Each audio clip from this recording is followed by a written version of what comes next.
নমস্কার, আপনারা দেখছেন এই মুহূর্তে আপনাদের নিজের চ্যানেল, প্রিয় চ্যানেল, বাংলা চ্যানেল ভাইস বর্তমান। আমি অলোক রঞ্জন একটা নতুন পার্ট নিয়ে আবার আপনাদের সামনে হাজির হলাম। বন্ধুরা, প্রতিদিন আমি একটা করে পার্ট দিচ্ছি। যারা সামনে ডাব্লিউবিপি পরীক্ষা দেবেন, কেপিএসআই সার্জনের পরীক্ষা দেবেন, বা পিএসসি ফুড এসআই এর পরীক্ষা দেবেন, বা ডাব্লিউবিসিএস প্রিলিমিনারি পরীক্ষা দেবেন, যাই দেবেন এই টাইপের রাজ্য সরকার এবং কেন্দ্র সরকারের পরীক্ষার জন্য ভীষণভাবে গুরুত্বপূর্ণ আমার প্রত্যেকটা সেট। এর আগে আমি 5টা সেট অলরেডি করিয়ে ফেলেছি, আজকে 6টা সেট, আগামীকাল 7 নম্বর সেট আসবে। লাগাতার করাতে থাকবো। প্রতিদিন আমি শর্ট ভিডিও আপলোড করছি, তার সঙ্গে একটা করে সেটও আপলোড করছি। এই সামনের কয়েকটা পরীক্ষা হয়ে যাওয়ার পরে আমি একেবারে চ্যাপ্টার ধরে আপনাদের সামনে চলে আসবো। আবার যখন নতুন কোনো পরীক্ষা আসবে তখন আবার প্র্যাকটিস সেটের মতো করিয়ে যাবো, যাতে করে আপনাদের সব দিক থেকে সুবিধা দেওয়া যায়। আজকে 6 নম্বর সেটের পরীক্ষার অঙ্কটা দেখুন। কেন কোনো পরীক্ষা নেই যে পরীক্ষায় অঙ্কটা আসেনি, কিন্তু অঙ্কটা অবশ্যই সহজ। আমরা নর্মাল পদ্ধতিতে অনেক রকম দেখেছি, সব থেকে ভালো হচ্ছে এইটার সাথে এইটা গুণ করে এইটা যোগ করে উপরে বসে তার সঙ্গে এটা গুণ হয়। মানে এই অঙ্কটা আপনারা এরকম করে ভাবতে পারেন 3 পূর্ণ 2 এর 3 ইন্টু 3, এইরকম হচ্ছে অঙ্কটা। জাস্ট ওরই একটা বড় ভার্সন, এটা আর কিছু না। এটা আমরা কিভাবে করি, 3 ইন্টু 3, 3 ইন্টু 3 প্লাস 2, এটা করি ওপরে, আর নিচেই থাকে 3, পাশে থাকে 3, এই 3 কেটে যায়। আলটিমেটলি উত্তর কোনটা হয়, ওপরটুকু বেরিয়েছে কিভাবে, এইটার সাথে এইটা গুণ করে এইটা যোগ। তার মানে আমরা এইটার সাথে এইটা যদি আমরা গুণ করে দিই, এটা যদি গুণ করে দিই, তারপর এটার সাথে নিয়ে গিয়ে এটা আমরা যোগ করে দিই, তাহলেই কিন্তু আমরা উত্তর পেতে পারি। যাই অঙ্ক থাকুক না কেন, আপনারা সব সময় চেষ্টা করবেন এইটি করার, যেটা আমি এই মুহূর্তে বললাম, এইটার সাথে এটা গুণ, তার সঙ্গে এটা হচ্ছে যোগ, সেটাই উত্তর। বাকি আর কিছু ভাবতে হবে না। কেননা এই নিচেরটা সেম যদি থাকে কেটে যাবে, আর যদি সেম না থাকে তখন তো আবার ক্যালকুলেশন করতে হবে। তবে জেনারেলি সেমই থাকে, কেটে দুজনেই গায়েব হয়ে যায়। কিন্তু আমাদের আরেকটা ট্রিক্স হয়েছে, সেটা আমি শর্ট ভিডিওতে আপনাদেরকে দেখিয়েছি, সেটাই আমি বলছি, যে যদি এইখানে যে সংখ্যা এবং এই সামনে সেই সংখ্যাই থাকে, একই পরিমাণ সংখ্যা থাকে, তাহলে নিচের সাথে পাশেরটা তো আলটিমেটলি কেটে যায়। তাহলে উত্তর হয় এইটা ইন্টু এইটা প্লাস এইটা, যেটা বললাম। এটা একটা শর্ট ট্রিক্স। কিরকম, এখানে কটা 9 রয়েছে, 3টে 9 রয়েছে। নিচে যেহেতু 3টে 9, তাই এখান থেকে 3 নম্বর 9টাকে কেটে দেবো, দিয়ে 1 কমিয়ে দেবো, 8 করলাম। এবং এই ওপরে যে সংখ্যাটা আছে 5 রয়েছে লাস্টে, এটাকে কেটে 6 বানিয়ে দেবো। উত্তর কত হবে আমার, 9 9 8 9 9 6, অর্থাৎ অপশন বি, 9 9 8 9 9 6। যাদের এটা নতুন মনে হচ্ছে তারা আমার শর্ট ভিডিওটা দেখবেন। এরকম 3-4টে উদাহরণ আমি দিয়েছি যে কিভাবে হচ্ছে। যতগুলো 9 ঠিক তততম 9টাকে কেটে 1 কমিয়ে দেবো, লাস্টের 5টাকে কেটে 1 বাড়িয়ে দেবো, ব্যাস উত্তর হয়ে গেল পরপর 9 9 8 9 9। ঠিক আছে, চলে আসি 2 নম্বরে। সিম্পলিফাইড করতে বলছে একটা অঙ্ককে, প্রচুর পরিমাণে পরীক্ষায় আসে। এই টাইপের অনেক অঙ্ক আছে, শুধু একটু আপনাকে চেক করে দেখে নিতে হবে কোন সিরিজে যাচ্ছে। মানে কি রকম, এটা একটা ভগ্নাংশের বিয়োগ করে গুণ ছাড়া আর কিচ্ছু নয়। কিভাবে করব, 2 থেকে 1 এর 3 যদি আমরা বাদ দিই, কিভাবে দিই, 3 দিয়ে 6 মাইনাস 1, তার মানে এটা হচ্ছে উপরে 5 আর নিচে 3। 2 থেকে 1 এর 3 যদি আমরা বাদ দিই, তাহলে হয় 5। 3 দিয়ে 6 মাইনাস 1 মানে 5, 5/3, ঠিক মাঝে গুণ চিহ্ন। এবার এইটা 5 দিয়ে 10 মাইনাস 3 মানে হচ্ছে কত, 7, 7/5। তাহলে দেখুন এ 5/3, এ 7/5। সিমিলারলি পরেরটা কত, 7 দিয়ে 14 মাইনাস 5, তার মানে 9/7। এরকম করে যেতে যেতে কত যাবে। এবার এইটা দেখছি 1001 ইন্টু 2 মাইনাস 999 করতে গিয়ে আমার মধ্যে সর্বনাশ করেছে। কি করে করব, ভাবনা চিন্তার কোনো জায়গা নেই। আপনি সিম্পল একটা লজিক দেখুন, ওপরগুলো কিরকম হচ্ছে, 5 7 9 11 13 এরকম করে যাবে। সে কোথা থেকে এলো সেটা আমি বলছি। দেখুন নিচে 3, তার জন্য হয়ে গেছে নিচে 3, নিচে 5, তার জন্য নিচে 5, নিচে 7, তার জন্য নিচে 7। তাহলে এর নিচে আছে 1001, তার নিশ্চয়ই নিচে হয়ে যাবে 1001। এবার উপরে কত হবে, দেখুন 3-এর থেকে উপরে 2 বেশি, 5-এর থেকে 2 বেশি, 7-এর থেকে 2 বেশি, তাহলে 1001-এর থেকে নিশ্চয়ই 2 বেশি হয়ে 1003 হয়ে যাবে। এটা আমরা বসিয়ে নিলাম, এটা নিয়ে আমাদের কোনো প্রশ্ন চিহ্ন নেই। এটা আমরা প্রত্যেকে যেটুকু জানি, যেভাবে জানলাম সেভাবে আমরা বসিয়ে নিলাম। এবার আমাদের নেক্সট কাজ কি হবে, নেক্সট কাজটা দেখুন খুব ভালো করে তাকান এদিকে। এই সাথে সাথে এই 3-এর কেমন ভাবে কাটছে দেখুন। এই সাথে বলছি, এই 5-এর সাথে এই 5-এর কেমন ভাবে কাটছে। প্রথম জনার উপরেরটার সাথে দ্বিতীয় জনার নিচেরটা কাটছে, আবার এই ব্যক্তির উপরের সাথে পরের জনার নিচেরটা কাটছে, এরকম ভাবে কাটছে। তার মানে এই 9-এর সাথে পরে নিচে অবশ্যই 9 ছিল, এ কাটলো। এরকম করে কাটতে কাটতে গিয়ে 1001টা এর আগের জনার উপরের সাথে কাটলো। তাহলে কাটবে না কে, কাটবে না প্রথম জনার নিচে যে আছে 3 এবং লাস্টের জনার উপরে যে আছে 1003। তাহলে উত্তর কত হয়ে গেল, 1003/3। এবার এটা কিভাবে আসলো একবার ভেবে দেখুন। কাটিংটা কেমন হয়েছে, বাদিক থেকে ডান দিক, বাদিক থেকে ডান দিক, বাদিক থেকে ডান দিক। যখন এরকম কাটিং পাবেন তখন কাটবে না প্রথম জনার তলারটা আর লাস্টের জনার ওপরটা। আবার আপনি কখনো এই রকম কাটিং পাবেন, তখন কে কাটবে না, এরকম যদি কাটিং হয় কাটবে না তখন প্রথম জনার ওপরেরটা, লাস্টের জনার নিচেরটা। এটা আপনাকে দেখে নিতে হবে। এরকম ভ্যারাইটিস আপনি অঙ্ক পাবেন। শুধু এই দুটো করে দেখলেন, এটা হয়ে গেল 5-এর 3, এ হয়ে গেল 7-এর 5। তাহলে কাটছে কোন দিকে, এই সোজা। দেখে নিলেন, মাঝে কাউকে করার দরকার নেই, যতগুলোই পরীক্ষা থাকুক না কেন আর গিয়ে করবেন লাস্টেরটা। ব্যাস এই প্রথম দুটি আর লাস্টেরটা, তিনটে করে আপনি বুঝে যাবেন যে কাটিংটা এইরকম না কাটিংটা এইরকম। যেটা কাটিং হয়, যেটা পড়ে থাকে, সেটা রেখে দেবেন উত্তরের জন্য। ঠিক আছে, তাহলে উত্তর হচ্ছে 1003/3 অপশন সি। নেক্সট, ভালো করে তাকান, পরীক্ষায় এরকম আপনি অঙ্ক পাবেন অনেক। এটা কেমন দেখতে, আমরা ছোটবেলায় কি করতাম, ওই সরলটার মধ্যে এই ফার্স্ট ব্র্যাকেটের কাজ আগে করতাম, বাকিগুলো লিখে নিতাম, তারপর তার আগের টুকু, তারপর তার আগের টুকু, এরকম করতে করতে অঙ্কটা এইখানে এসে শেষ হতো। আস্তে আস্তে ছোট ছোট হতে হতে আসতো, এইখানে শেষ হতো। এইখানে আমরা ভূতের পেতনির এইসবের ছবি আঁকতাম, কারণ জায়গাটা অনেক থেকে যেত, তাই না? এখানে ভূত পেতনির ছবি আঁকতাম। তো এখন আর ভূত পেতনির ছবি আঁকা যাবে না, তাহলে নিজেরাই ভূত পেতনি হয়ে ঘুরে বেড়াবো, চাকরি আর পেতে হবে না। এখন আমাদেরকে একটু স্টাইল চেঞ্জ করে অঙ্ক করতে হবে। কিরকম? এখন প্রথম কাজ হচ্ছে, যেটা আমি পরীক্ষার হলে অ্যাপ্লাই করতাম, মানে অন্য কে কি করে জানি না, কিন্তু আমি যেটা করতাম, ফার্স্ট ব্র্যাকেটের কাজ আগে কত, 2 + 2 মানে 4, এটা লিখলাম 4, 4-এর সাথে 2 গুণ করে কত হলো 8, 2 - 8 মানে কত, -6, এখানে লিখে নিলাম। 2 - -6 মানে 2 + 6, তার মানে কত, 8, এখানে লিখে নিলাম। 2 - 8 মানে আলটিমেট উত্তর -6। ব্যাস, আমার উত্তর হয়ে গেল। অনেকের মনে হতে পারে, যা বাবা কি হলো, এই তো সবে শুরু হলো, এর মধ্যে বা শেষ হয়ে গেল কেন, বুঝতে পারলাম না তো কিছু। তো যারা বুঝতে পারলেন না, তাদের জন্য আমি আরেকবার বলছি, কিভাবে করবেন। পরীক্ষার হলে আলাদা করে লেখার দরকার নাই প্রশ্ন। যদি অনলাইনে পরীক্ষা হয়, তাহলে তো একটু বাধ্য হয়ে লিখতেই হবে এক লাইন, না হলে প্রথম প্রথম পারবেন না। কিন্তু একটু অভ্যাস হয়ে গেলে কম্পিউটারে তাকালেন, ওখানেই হয়ে গেল। আর তা নাহলে কাজ করতে পারেন, পার্মানেন্ট মার্কার নিয়ে গিয়ে কম্পিউটার স্ক্রিনে রাখ দিয়ে দেবেন, দিয়ে কিছুক্ষণ পরে দেখবেন পুরো স্ক্রিন কালো হয়ে গেছে, আর কিচ্ছু দেখতে পাচ্ছি না। মনের ভুলেও যেন এটা করতে যাবেন না। ঠিক আছে, যাই হোক, যেটা আমি বলছিলাম, কাজ কি, ফার্স্ট ব্র্যাকেটের কাজ 2 দিয়ে 4 হয়ে গেল, 4, 4 2 8 লিখে দিলাম 8, 2 - 8 মানে -6, এইখানটায় 2 - -6 মানে 2 + 6, তার মানে কত, 8, ফের 2 - 8 মানে -6 উত্তর। তাহলে -6 আমি উত্তর পেয়ে গেলাম নিমেষের মধ্যে। দিয়ে অপশনে গিয়ে দেখছি -6 তো নাই, শুধু 6 রয়েছে। তাহলে আপনি তখন ভাবতে শুরু করলেন, তাহলে বোধহয় আমারই ভুল হয়েছে, ওটা -6 আমি বেরিয়েছে, আমার ঠিক কথা, কিন্তু ওটা বোধহয় -6 হবে না, ওটা বোধহয় +6 হবে। দিয়ে আপনি কি করলেন, +6তে দাগ দিয়ে দিলেন। অঙ্কটা নিজে করেছেন, ঠিক করেছেন, কিন্তু আপনার নিজের প্রতি শুধু কনফিডেন্স লো থাকার জন্য আপনি নিজের উত্তরটাকে চেঞ্জ করে নিয়ে, আপনাকে মুরগি বানানোর জন্য যে অপশন দিয়েছে, আপনি তাতে দাগ দিয়ে চলে এলেন। ব্যাস, আফসোসের আর সীমা রইল না। কখনো এমন করবেন না। নিজে এমনভাবে নিজেকে তৈরি করুন যেন একবার আপনি যে ক্যালকুলেশনটা করলেন, এটা যদি আপনাকে চেক করতে হয় আর একবার, তার বেশি নয়। যদি অপশনের সঙ্গে না পান, দ্বিতীয়বার চেক করলেন, কিন্তু দুবারের বেশি কোনোভাবেই নয়। কিন্তু আমার বলার উদ্দেশ্য হচ্ছে, আপনি এমনভাবে অঙ্ক ক্যালকুলেশন করবেন প্রথম থেকেই, যাতে করে প্রথমবারেই যদি আপনার উত্তরের অপশন আপনি না পান, আপনি কনফিডেন্ট যে আপনি নিজে ঠিক আছেন, অপশন ভুল আছে। এইরকম একটা কনফিডেন্স আপনার মধ্যে থাকা উচিত, তা না হলে পরীক্ষার হলে মুশকিল আছে। ঠিক আছে, তাহলে উত্তর কোনটা? উত্তর কিন্তু এই 6টা নয়, উত্তর -6, এবং সেটা হচ্ছে নান অফ দিস। নেক্সট, প্রচুর পরিমাণে পরীক্ষায় আসে, প্রচুর পরিমাণে মুরগি হয়। আমাদের যে অনলাইন প্র্যাকটিস ব্যাচ চলে, যেটা অনলাইন অফলাইন দুটোই, সেখানে আমি মাঝে মাঝে অঙ্কটা দিই। সিম্পল একটা গুণ দিয়ে মনে হয়েছে যে এইটা এরকম একটা গুণ দিল, 0.002 ইন্টু 0.5 গুণ করলে কত হবে, 5 দিয়ে 10, আর দশমিকের পর এখানে 3 ঘর, এখানে 4 ঘর, তাহলে হবে 10 এবং টোটাল 4 ঘর, তাহলে হবে 10 এইটা, এবং টোটাল হচ্ছে 4 ঘর, অপশন বি। যেই আপনি অপশন বি করলেন, অমনি মুরগি হয়ে গেলেন।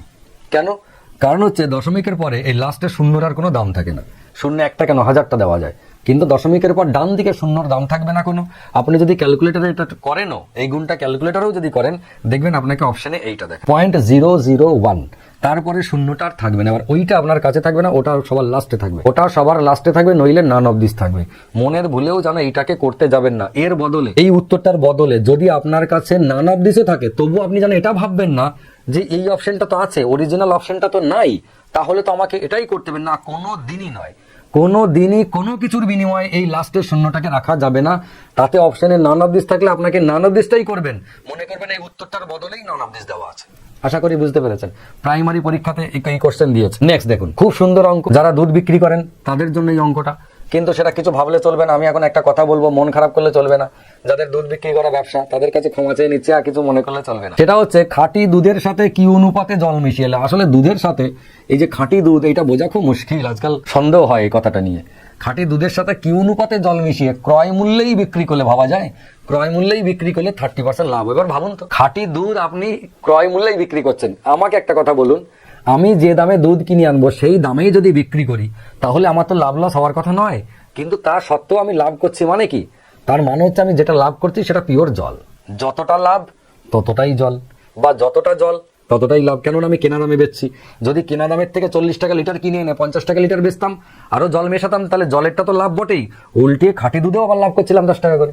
কিন্তু তা নয়, আমি যে দামে কিনে আনলাম 40 টাকা লিটার, আমি 40 টাকা লিটারই বিক্রি করছি, তারপরেও আমার লাভ হচ্ছে। তার মানে সেই লাভটা কোথা থেকে আসছে? সেই লাভটা জল থেকে। আপনার প্রথম কাজই হবে এই পার্সেন্টেজটা ওয়াটার। সঙ্গে সঙ্গে আপনি বলবেন তাহলে মিল্ক কত? মিল্ক হচ্ছে 100%। এবার আপনার মন বলতে পারে, আরে ওয়াটার যদি, এই যে মিল্ক আর ওয়াটারটা বলছি যেটা প্রফিট সেইটা 30%, এটাই কিন্তু প্রফিট, এটা প্রফিট লসের অঙ্ক অরিজিনালি। তাহলে এইটা 70 হওয়ার কথা নয় না, একদম না। এই জায়গাতে বড় ভুল হয়ে যায় সবার। কেননা এইটা কিন্তু দুধ আর জলের অঙ্ক নয়, বাস্তবে এটা হচ্ছে প্রফিট আর লসের অঙ্ক। যদি আমার কোনো একটা প্রোডাক্ট বিক্রি করে 30% প্রফিট হয়, তাহলে তার কস্ট প্রাইস কত? কস্ট প্রাইস মানে এখানে মিল্ক, কস্ট প্রাইস 100%। এটা আপনাকে মাথায় রাখতে, এটা হচ্ছে কস্ট প্রাইস, ঠিক আছে? তাহলে কস্ট প্রাইস 100, প্রফিট হচ্ছে 30। তাহলে এই কস্ট প্রাইস আর প্রফিটের রেশিও কত? 100:30, তার মানে 10:3। উত্তর কোনটা? Option D. এবার আপনি ভাবুন, যখনই আপনি এরকম অঙ্ক পাবেন, অঙ্ক রিডিং পড়ার আগেই অঙ্ক শেষ, গ্যারান্টি দিলাম। খাঁটি দুধ বিক্রি করছি কেনা দামে, দিয়ে 50% লাভ হচ্ছে, সঙ্গে সঙ্গে ভাবুন 50% জল, 100% দুধ, তার মানে 100:50, মানে 2:1 হয়ে গেল। 30% জায়গায় 20% হচ্ছে প্রফিট করছি, তাহলে 20 হচ্ছে ওয়াটার, 100 হচ্ছে মিল্ক, তার মানে 100:20, মানে 5:1। দেখুন অঙ্ক রিডিং পড়তেই শেষ, রিডিং পড়াই লাগবে না, তার আগেই শেষ হয়ে যাবে। তাহলে উত্তর কত? উত্তর হচ্ছে এইটা। কি অনুপাতে জল মেশাবো দুধের সাথে?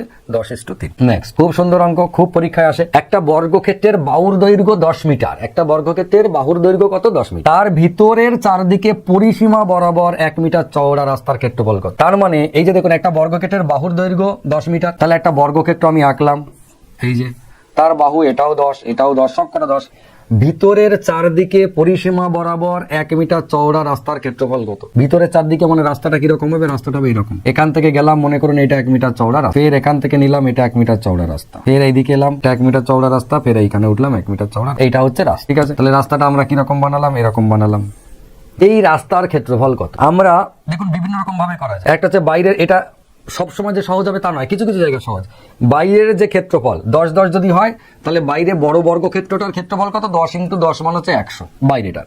আর ভিতরটার ক্ষেত্রফল যদি আমরা বার করে বাদ দিতে পারি বাইরেটা থেকে, তাহলে অবশ্যই আমরা হলুদ রঙের রাস্তাটার ক্ষেত্রফল পাবো।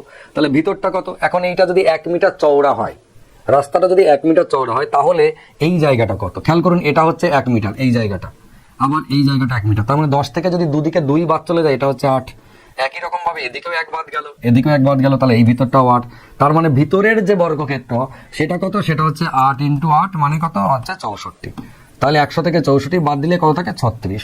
তার মানে রাস্তার ক্ষেত্রফল কত? রাস্তার ক্ষেত্রফল 36। এটা আমরা স্কুল লেভেলে করেছি, এখন এইটা করব না। কিছু কিছু ক্ষেত্রে এইটা সহজ, কিছু কিছু ক্ষেত্রে এটার থেকে আমি এখন যেটা বলবো সেটা কেমন আরো সহজ। বোঝা গেল কিরকম? সেটা হচ্ছে আমরা প্রথমে বার করব এই রাস্তাটার ক্ষেত্রফল, এই যে লম্বা, ভেবে দেখুন কালো রঙের, সেটা দৈর্ঘ্য কত? দৈর্ঘ্য হচ্ছে লম্বা 10, প্রস্থ কত? 1 মিটার, টোটাল কত? টোটাল 10। এটা কটা রাস্তা? 2টো রাস্তা, তার মানে টোটাল কত? 20। 2টো রাস্তা কোথায় পেলাম? উপরে একটা, সেম সাইজের নিচে একটা, ভেবে দেখুন এইটা। তাহলে এই 2টো রাস্তা আমার বানানো হয়ে গেল, বর্গক্ষেত্র থেকে এই 2টো রাস্তা বানানো হয়ে গেল। বোঝা গেছে? এবার নেব আমরা এই রাস্তাটা। এই রাস্তাটা বাস্তবে কি দেখুন, বাইরেটা ছিল 10, কিন্তু এই ভিতরটা কত? 1 মিটার যদি চওড়া রাস্তা, তাহলে ভিতরটা হচ্ছে 8, তাহলে ভিতরটা হচ্ছে 8। কত মিটার চওড়া রাস্তা? 1 মিটার, তাহলে টোটাল কত? 8। ক পিস রাস্তা? এটাও 2 পিস, তার মানে 16। এবার 20 আর 16 36 হয়ে গেল। তাহলে আমার এটাতেও 36, আমার এটাতেও 36। কিন্তু নিচের পদ্ধতি অনেক বেশি সহজ হবে। যত রকম এরকম অঙ্ক থাকুক, এই যে পরিসীমা বরাবর ভিতর দিকে রাস্তা, পরিসীমা বরাবর বাইরের দিকে রাস্তা, তারপর হচ্ছে দৈর্ঘ্য বরাবর এবং প্রস্থ বরাবর, মানে প্লাস সিম্বলের মতো রাস্তা, এটা এরকম হয়ে যাবে আয়তক্ষেত্র, এরকম রাস্তা হবে এই যেরকম। তখন কি করবেন? বড় বর্গক্ষেত্র থেকে ছোট বর্গক্ষেত্র কতগুলো বাদ দিয়ে রাস্তা বার করবেন। তো এই টাইপের যেমনই টাইপের রাস্তা দিক না কেন, আমার এই পদ্ধতি হচ্ছে সব থেকে সহজ এবং সবচেয়ে কম সময় লাগে, বুঝতে সুবিধা হয়। ঠিক আছে? এই নিয়ে অঙ্ক দেখবেন আমি ইউটিউবে, এই শুধুমাত্র আয়তক্ষেত্র, বর্গক্ষেত্রের ভিতর দিক দিয়ে রাস্তা, বাইরের দিক দিয়ে রাস্তা, মাঝখান দিয়ে রাস্তা, যত রকম রাস্তা বানানো যায় আমি বিনা পয়সায় বানিয়ে দিয়েছি, সরকারের কোনো ফান্ড আমি নিই নাই। ঠিক আছে? বিভিন্ন কালারের, লাল কালার, সবুজ কালার, হলুদ কালারের আমি রাস্তা বানিয়ে দিয়েছি, ইউটিউবে দেখবেন, অনেক ভিডিও আছে। আপাতত এটুকুই। কেমন লাগলো অবশ্যই কমেন্ট বক্সে জানাবেন। আপনাদের ডিমান্ড কোনগুলো আছে, আপনারা অনেকে বিভিন্ন রকম কমেন্ট করছেন যে আমার এইগুলো হলে ভালো হয়। আমি প্রত্যেকেই বলে রাখছি, আপনাদের যে জিনিসগুলো হলে ভালো হয় আপনারা সেটা কমেন্টে লিখতে থাকুন, আমি সেগুলো সব শর্টলিস্ট করব। শর্টলিস্ট করে আমি সেইভাবে এক এক করে এক একজনের শুরু করে ডিমান্ড পূরণ করব। ঠিক আছে? আপাতত আজকে এটুকুই। সবাই ভালো থাকুন, সুস্থ থাকুন, সুন্দর থাকুন। আমি আগামীকাল নতুন একটা পার্ট নিয়ে আসছি। তবে যেতে যেতে প্রত্যেকদিন যেমন বলি, আজকে একটু অন্য কথা বলবো, যে যারা আমাদের কোনো পেড কোর্সে আসতে চান, ফ্রি কোর্স তো অনেক রয়েছে, ইউটিউবে যেমন করাতে রয়েছি, যারা পেড কোর্সে আসতে চান, বিভিন্ন ক্লাস অনলাইন এবং অফলাইন প্রায় সমস্ত আইএএস এবং এনডিএ বাদ দিয়ে বাকি সমস্ত চাকরির অনলাইন এবং অফলাইন দুটো মোডেই আমাদের ক্লাসের ব্যবস্থা রয়েছে। আপনারা যদি আসতে চান আসতে পারেন। নিচে দেখবেন কি কি ক্লাস আমরা করাই সেটা স্ক্রল হচ্ছে, এবং ওপরে আমাদের স্ক্রিনে যে স্ক্রল হচ্ছে সেটা হচ্ছে ইনস্টিটিউটের অ্যাড্রেস, ফোন নাম্বার ইত্যাদি রয়েছে। আপনারা সেভাবে যোগাযোগ করে আসতে পারেন। তবে আপনাদের জন্য আরেকটা ভীষণ উপকারী এবং কার্যকরী বিষয় আমরা লাস্ট 2 বছর ধরে চালাচ্ছি, অনেকে আপনারা জানেনও না, সেটা আমার খুব দুঃখ লাগে কেন আপনারা এখনো জানেননি। সেটা হচ্ছে আমাদের অফিসিয়াল টেলিগ্রাম চ্যানেল, যেটা 22 বর্ধমান নাম দিয়ে, সেখানে প্রত্যেকদিন সকালবেলায় একটা জিকে চ্যাপ্টারের পিডিএফ নোট, সেটা স্ট্যাটিক জিকে হতে পারে বা সাবজেক্টিভ, একটা সকালবেলায় 10টার সময় আমরা পোস্ট করি, সকাল 10টায়, এবং রাত্রি 9টায় সেই চ্যাপ্টারটার উপরে মক টেস্ট নিই, যাতে করে সারাদিনে আপনি একবার পড়ে নিলেন, রাস্তাঘাটে যেখানেই থাকবেন ফোনটা বার করে পড়ে নিলেন 2-4 বার, রাত্রিবেলায় সেটার উপরে মক টেস্ট দিয়ে ঝালিয়ে নিতে পারবেন কতটা আপনি মনে রাখতে পেরেছেন। এবং প্রত্যেকদিন বিকেল 5টার সময় আমরা আগের দিনের বাছাই করা কারেন্ট অ্যাফেয়ার্স বাইল্যাঙ্গুয়াল, ইংরেজি এবং বাংলা দুটো ভাষাতেই বাছাই করা কারেন্ট অ্যাফেয়ার্স যেগুলো পরীক্ষার হলে আসতে পারে সেইগুলো পোস্ট করি আমরা বিকেল 5টায়, এবং সেটার উপরেও রাত্রি 9টার সময় জিকের মক টেস্টটা হয়ে যাওয়ার পরেই কারেন্ট অ্যাফেয়ার্সের মক টেস্টটা আমরা নিই। এটা সম্পূর্ণ বিনামূল্যে লাস্ট 2 বছর ধরে চলছে। অনেকেই এটা জানে না, কেননা আমরা এটার প্রচার কোনোদিন করিই নাই। এই বোধহয় আজকে বহুকাল পরে আজকে আমি প্রথম আপনাদেরকে বললাম। আপনারা যদি এই সার্ভিসটা আমাদের নিতে চান, টোটালি ফ্রি অফ কস্ট, কোনো চিন্তা নেই, ভীষণ রেসপন্স পাবেন এবং আপনার উপকার হবে। তাহলে আমি আজকের ভিডিও ডেসক্রিপশন বক্সে একটা লিঙ্ক দিয়ে দিচ্ছি টেলিগ্রাম চ্যানেলের, আপনারা সেখানে যুক্ত হয়ে যান, মক টেস্টগুলো দিন। এবং আপনাদের নিজস্ব কোনো কোশ্চেন যদি আটকে যায় বা পড়াশোনা আলোচনা করতে চান, তাহলে আমাদের একটা ডিসকাশন চ্যানেল আছে টেলিগ্রামেই, সেই ডিসকাশন চ্যানেলের লিঙ্কটা আমরা দিয়ে দিচ্ছি। সেখানে আপনারা মেসেজ করে আপনাদের সমস্যা জানাতে পারবেন, বা একজনের কোনো কোশ্চেন আটকে গেলে অন্যজন সেটা উত্তরও দিতে পারবেন সেখানে পোস্ট হওয়ার পরে। ঠিক আছে? অবাঞ্ছিত বা অবান্তর কথা যদি কেউ বলেন, সেখানে হাই হ্যালো গুড মর্নিং ইত্যাদি যদি করেন, বা প্রয়োজনের বাইরে যদি কোনো রিপ্লাই দিতে থাকেন, থ্যাংক ইউ অমুক তমুক ইত্যাদি, এইসব কোনো বলার দরকার নেই। শুধু give and take policy, question দিয়েছেন উত্তর পেয়েছেন, যার যা সমস্যা ওখানে করবেন। এর বাইরে কোনো পোস্ট যদি করেন তাহলে সে কিন্তু ইনস্ট্যান্ট গ্রুপ থেকে রিমুভ হয়ে যাবেন, আর গ্রুপে যুক্ত হতে পারবেন না। ঠিক আছে? আপাতত অনেক কথা বলে দিলাম, আপাতত আজকে আসি। সবাই ভালো থাকুন, সুস্থ থাকুন, সুন্দর থাকুন। নমস্কার।